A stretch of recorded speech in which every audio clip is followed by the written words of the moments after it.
long time ago. So at 154 or possible 147. I wonder why. So that was Claressa Shields' tweet. What is your response to Claressa Shields? Well, I have two responses. First of all, she blocked me a long time ago. So she, so all the accusations she's coming on Twitter, I don't have, I cannot defend myself against them, or I just know that I just hearing from everyone that she's talking, saying some very bad stuff about me. I hope she will give me a chance to be able to answer them directly to her and on Twitter. I don't think that's very brave to do it the way she does it right now. And when it comes to the fight, it was never about the weight. It was never about the weight, the venue, or anything. It was very easy. I got a better offer from DAZN and took it. You know, she can huff and puff all she wants on Twitter, but if she wants this fight, she needs to go back to her bosses. She needs to go back to Showtime, and that's where it's going to happen. We know she's a great fighter, undefeated, as you are undefeated as well. What do you think about her personally, and why do you think she blocked you on Twitter? Well, I don't know, to be 100%, because we actually, I mean, we started out pretty cool, you know. We had some good exchanges. We were supporting each other. She even sent me some text messages, inbox, you know. Hey, you need some support here, and I texted her back. So we had actually have a lot of contact, which has been very positive. And then suddenly this happens, and I don't know, I can't explain it, but at least, you know, unblock me and give me a chance to, you know, answer your allegations.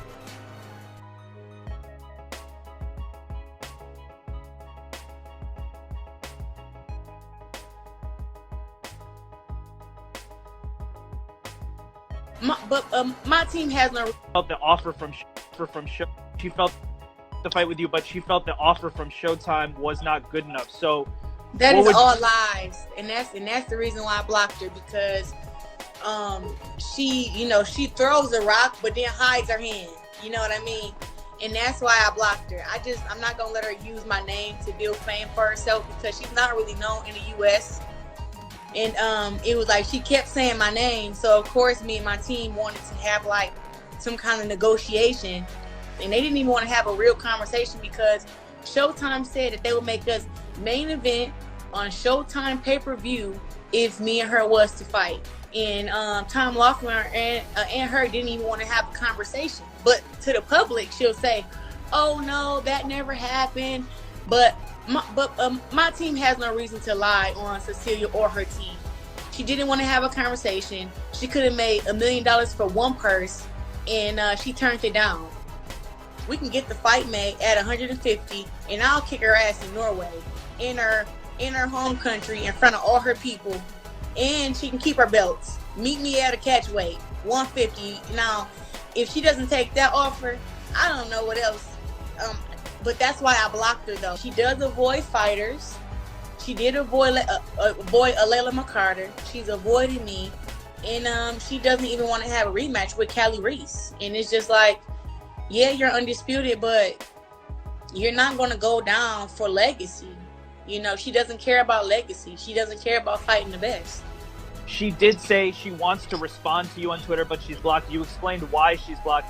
Is there any chance that you would reconsider that so that, you know, she could I unblocked her after I saw her interview with you. So she's been unblocked. She's unblocked. And I actually added her earlier, like, at Cecilia, like, I'll meet you at 150 and I'll make it even better for you. And I'll fight you in Norway.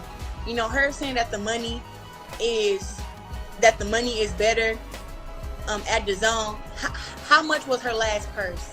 Like, let's speak facts. You know, let's not just believe anything that anybody says, because my last fight check was for $300,000.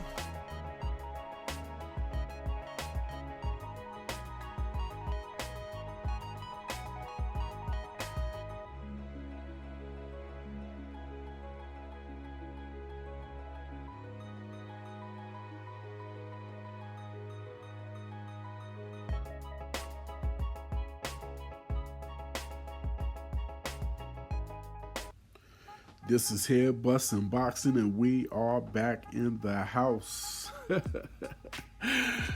talk about Claressa Shields and Cecilia Braekhus, and they are still going at it on Twitter. And you will see the posts as they go by, but the thing is, you can't be mad at Cecilia Braekhus. Even if you're a Claressa Shields fan, me personally, I like both boxers. But you cannot be mad at Cecilia Braekhus. I don't care how big of a Claressa Shields fan you are, because here's the dynamics of the situation.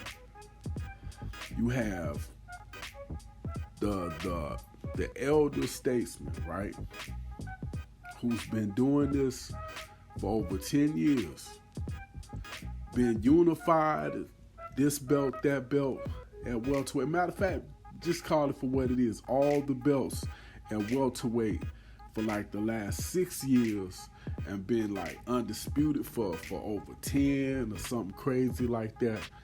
The woman has clearly done it all in women's boxing. You know, legendary. You cannot say she has to fight Claressa Shields when she has the option of fighting the winner of Katie Taylor and Amanda Serrano. Because whoever wins that fight, and they fight Katie Taylor, they fight Cecilia Braekhus, that fight is just as big as the Claressa Shields Cecilia Braekhus fight, especially depending on where you have the fight in the world, because these are international issues we're talking, far as taking it over to Europe or here in America, depending on who wins the fight. So that's a mega fight too. So how you gonna say, well, that's a mega fight, she turning it down, etc., etc. That's a mega fight too.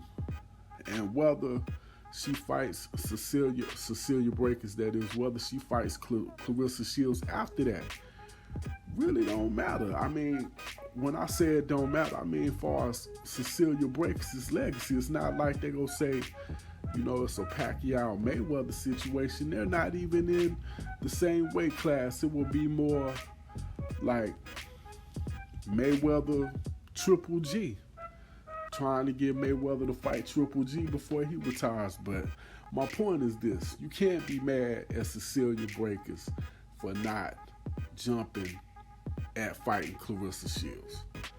But she did throw another tweet out there a couple days ago saying, y'all get y'all money right and it'll happen. So at the end of the day, I don't blame her. I wouldn't mind if I was her. Stand pat and seeing what's going on with this with this Taylor Serrano fight the winner of that, clean up off of that, because that's gonna be probably her biggest purse. Then also do the Claressa Shields thing and double up on 2 mega fights. That's what I think the woman is trying to do. If it works that way, that makes the Claressa Shields Cecilia Braekhus fight even bigger. Claressa should just go and take care of business at 154, make more history, or herstory, as she like to say, and then see her, in about a year. The fight will be even bigger then. It'll be more lucrative for both. That is, if you're not looking at Laila Ali at that time come next year. But anyway, that's pretty much all I got. This is Head Bustin' Boxing Fight Doctor. Hit that like button, hit that share button, hit that subscribe button, hit that notification bell. Hit me up in the comment section. Let me know what you think.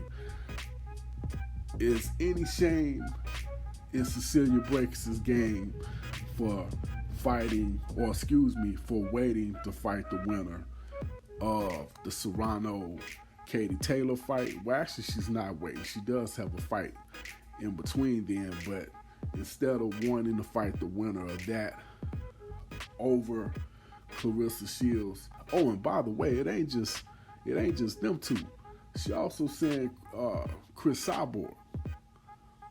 So we'll see. But anyway, hit me up in the comment section. Let me know. You know, can you be mad at her for going that route over Claressa Shields? Is she ducking Claressa Shields? Hit me up and let me know. This is Ted Bustin' Boxes on Fight Doctor. I am out.